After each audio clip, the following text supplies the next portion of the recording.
नमस्कार। सबसे बड़ा सवाल देख रहे हैं आप। मैं हूं आपके साथ सोनाली। पश्चिम बंगाल में पंचायत चुनाव की घोषणा हो चुकी है। नामांकन भी शुरू हो गए, लेकिन इसके साथ ही चुनावी हिंसा का दौर भी शुरुआत हो चुकी है। पहले ही दिन कांग्रेस के एक कार्यकर्ता की हत्या कर दी गई। कई जगहों पर हुई झड़पों में बड़ी संख्या में लोग घायल हो गए। दूसरे दिन भी ये हिंसा नहीं रुकी। हर बार चुनाव के दौरान बंगाल में हिंसा के मामले सामने आते रहे हैं, जिससे बंगाल के बिगड़ते हालातों को लेकर ममता सरकार पर लगातार सवाल खड़े किए जा रहे हैं। लेकिन ममता बनर्जी हर बार इन मामलों से पल्ला झाड़ती दिखाई देती हैं। अब इस हिंसा को लेकर फिर से कांग्रेस ने ममता बनर्जी के खिलाफ मोर्चा खोल दिया है। ऐसे में सबसे बड़ा सवाल यह है कि आखिर कब तक चुनाव से पहले बंगाल में इसी तरह हिंसा भड़कती रहेगी? सरकार इस पर कब एक्शन लेगी? आज इसी पर बातचीत करेंगे। बातचीत के लिए मेरे साथ स्टूडियो में मौजूद हैं कैपिटल टीवी के editor in chief doctor Manish Kumar. Doctor साहब, बहुत बहुत स्वागत है। धन्यवाद। डॉक्टर साहब, आखिर क्यों बंगाल में कोई भी चुनाव बिना हिंसा के नहीं हो पाता? ममता बनर्जी कहती थी जब असेंबली इलेक्शंस होते थे, तुम्ही बांग्ला जानो, तुम्ही बांग्ला कल्चर जानो। हाँ, अगले 1 महीने तक जब तक चुनाव नहीं होता है, देश की जनता को बंगाल के इस लोकल इलेक्शंस के ऊपर नजर रखनी चाहिए। ममता बनर्जी का कल्चर, टीएमसी की राजनीति, उसकी रणनीति, उसका गुंडागर्दी, उसका तमाम चाल चरित्र और चेहरा पूरी दुनिया के सामने आ जाएगा। तो वो वॉच करना चाहिए। हिंसा, बॉम्ब, पिस्टल, वो उसकी कीमत बंगाल में बढ़ जाती है जब चुनाव आते हैं। ये वामपंथियों ने ये कल्चर दिया था और ममता बनर्जी उससे 2-4 कदम आगे चली गई। आप इस वक्त जो खबर आ रही है कि आप टीएमसी के नहीं हैं, आपको फॉर्म ठीक से नहीं भरने दिया जाएगा, आपको किडनैप कर लिया जाएगा, आपको धमकी दी जाएगी, आपकी बेटी को उठा लिया जाएगा, आपकी पत्नी को रेप थ्रेट्स मिलेंगे, ये है। तो तुम्हें बांग्ला कल्चर जानो, है ना? लेकिन ये तो होता रहेगा। 23 तारीख को मीटिंग होने वाली है। डेमोक्रेसी को बचाने वाले लोग इकट्ठा होने वाले हैं। ये डेमोक्रेसी बचाएंगे। ये बॉम्ब पिस्तौल चला करके बूथ लूटने वाले लोग हिंदुस्तान में डेमोक्रेसी बचाएंगे। ये भ्रष्टाचारी डेमोक्रेसी बचाएंगे। ये परिवारवादी लोग डेमोक्रेसी बचाएंगे। लेकिन मैं ये कह रहा हूं कि जहां जहां ये विपक्षी एकता की मीटिंग हो, देश के तमाम पिछड़े वर्ग के लोगों को इनके मीटिंग के बाहर आंदोलन करना चाहिए। वो इसलिए धोखा दे रहे हैं ये लोग। अगर मैं आपको बता रहा हूं, ये भारतीय जनता पार्टी ये बड़ी कंफ्यूज सी नजर आ रही है। अगर यूपीए सरकार के दौरान ओबीसी कमीशन की तरफ से ऐसी रिपोर्ट जारी करती कि बीजेपी रूल्ड स्टेट के अंदर ओबीसीज के नौकरियों के ऊपर कब्जा किसी और का हो रहा है, रिजर्वेशन से बेदखल कर दिया गया है ओबीसीज को, ये जो दलाल पत्रकारों का जो जत्था है, ये टूल किट गैंग, ये दलाल पत्रकार ये छाती पीटना चालू कर देते। रिपोर्ट आ गई, डिटेल्स आ गए, कोई कुछ पूछ ही नहीं रहा। बिहार में ये ओबीसीज को बाकायदा उनको नौकरी नहीं दी जा रही है, उसके ऊपर कोई सवाल नहीं करेगा। राजस्थान में ओबीसीज के साथ अन्याय हो रहा है, पंजाब में अन्याय हो रहा है। ये कांग्रेस पार्टी, आम आदमी पार्टी, नीतीश कुमार और ममता बनर्जी का तो पूरा कच्चा चिट्ठा लेकर के मैं बैठा हूं। आप सुनेंगे तो आपके पैर के नीचे की जमीन खिसक जाएगी। और पटना में 23 तारीख को कोई ज्ञान भवन है, गांधी मैदान से सटा हुआ, वहां तो गांधी मैदान भर देना चाहिए पिछड़ी जाति के लीडर्स को और उनके लोगों को। क्यों? बंगाल में ओबीसीज के कोटे का जितनी भी जॉब्स है वो सब मुसलमानों को दिया जा रहा है। सीधा आंकड़े आप सुनेंगे, आप दंग रह जाएंगे। ये आंकड़े कोई मनगढ़ंत नहीं है, ये ओबीसी कमीशन के द्वारा रिपोर्ट में प्रकाशित की गई ये रिपोर्ट है। और इस खबर के आने के बाद ओबीसी कमीशन की एक टीम बंगाल जाकर के ग्राउंड में उस चीजों को वेरीफाई करने जा रही है। मुस्लिम वोटों के लिए ममता बनर्जी इस तरह का खेल आप कर दो, यही खेला हो बे, हैं? यही खेला हो रहा था 2021-11 में जो सेंसस हुआ। हर स्टेट में एक ओबीसी कमीशन है, सरकार वहां पे तय करती है कौन जाति ओबीसी में है, कौन एससी एसटी में है, और ये लिस्ट में बदलाव होता रहता है और उस हिसाब से ओबीसी कमीशन को दिया जाता है और उसी हिसाब से सरकारी नौकरियां दी जाती है। अब 2011 से पहले, मतलब ममता बनर्जी जब नहीं थी, तब जो ओबीसी की कास्ट की जो लिस्ट थी वो टोटल 108, और उस 108 में 53 मुस्लिम कास्ट थे और 55 हिंदू कास्ट थे।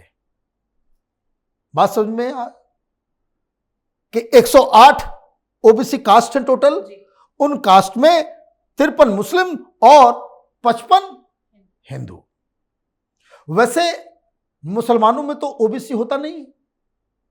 कुरान में कहां लिखा हुआ है, हदीस में कहां लिखा हुआ है? यह जाति प्रथा सऊदी अरब में है क्या? यह जाति प्रथा ईरान में है क्या? ये सब अपने आप को बताते हैं कि भाई हम तो कुरान और हदीस के ऊपर फॉलो करते हैं, तो वहां तो कास्ट सिस्टम नहीं है। कहां गए ये सब जेएनयू के प्रोफेसर और जो दलाल पत्रकार जो हिंदू धर्म को इसलिए गाली देते हैं कि भाई ये कास्टिज्म, ब्राह्मणवादी है, यहां कौन है भाई? तो खैर जो सिस्टम चला आ रहा है वो चलने दिया जाए, तो उसमें भी 108 में 53 मुस्लिम कास्ट और 55 हिंदू कास्ट। ममता बनर्जी आती हैं, खेला हो गए, हाँ? लिस्ट बढ़ जाती है 108 से 179, 179, मतलब टोटल इजाफा हुआ, 71 नए कास्ट को जोड़ा गया। और जो ममता बनर्जी जो लिस्ट बनाई वो कौन बना? अब संख्या देखिए, 108 था तो 55 हिंदू कास्ट थे और 53 मुस्लिम कास्ट। ममता बनर्जी ने उसे 179 कर दिया और मुस्लिम ओबीसी कास्ट की संख्या हो गई 118, और हिंदू कास्ट जो है वो ओबीसी कास्ट, उसकी संख्या रह गई 61। मतलब टोटल इजाफा ममता बनर्जी ने उस लिस्ट में जोड़ा 71 कास्ट को, जिसमें 65 मुसलमानों को और सिर्फ 6 हिंदुओं को। यही है खेला हुई, है ना? ये बंगाल के हिंदू भद्रलोक, ये बीफ ईटिंग हिंदूज, ये सेकुलरिज्म की माला जपने वाले, अपने पैर में कुल्हाड़ी मारने वाले लोग, ये इसी तरह के लोगों को आप वोट करोगे तो यही कांड होगा। क्या फर्क पड़ रहा है इससे? इससे फर्क सीधा सीधा पड़ रहा है कि आपने क्या किया, बहुत सारे मुसलमानों को आपने डाल लिया। तो इसका मतलब है कि जो डिजर्विंग ओबीसी था वो तो लिस्ट से बाहर हो गया। लेकिन इतना ही नहीं है, अभी तो खेल बाकी है, अभी तो खेल बाकी है। वो क्यों? क्योंकि उस ओबीसी में भी इन्होंने 2 कैटेगरी कर दिया, कैटेगरी ए, कैटेगरी बी। अब जो report OBC commission, national OBC commission की तरफ से जो जारी किया गया, उसमें जो जॉब दिए गए हैं कैटेगरी ए वाले ओबीसी में, उसमें मालूम चल रहा है कि 91.5% ओबीसी कोटा का सारा इस्तेमाल मुसलमान कर जाते हैं और हिंदुओं को 8.5% मिलता है। हिंदुओं की आबादी 70% है, 73% है। मुसलमानों की आबादी 27% है। यह सरकारी आंकड़ा मैं बता दे रहा हूं। सही सही आकलन अगर आप करेंगे तो बंगाल में 40 से ज्यादा % मुसलमान वहां ऑलरेडी बांग्लादेशियों और रोहिंग्या को बसाया जा चुका है। तो यह क्या हो रहा है? हिंदुओं की नौकरी छीन के तुम मुसलमानों को बांट रही हो।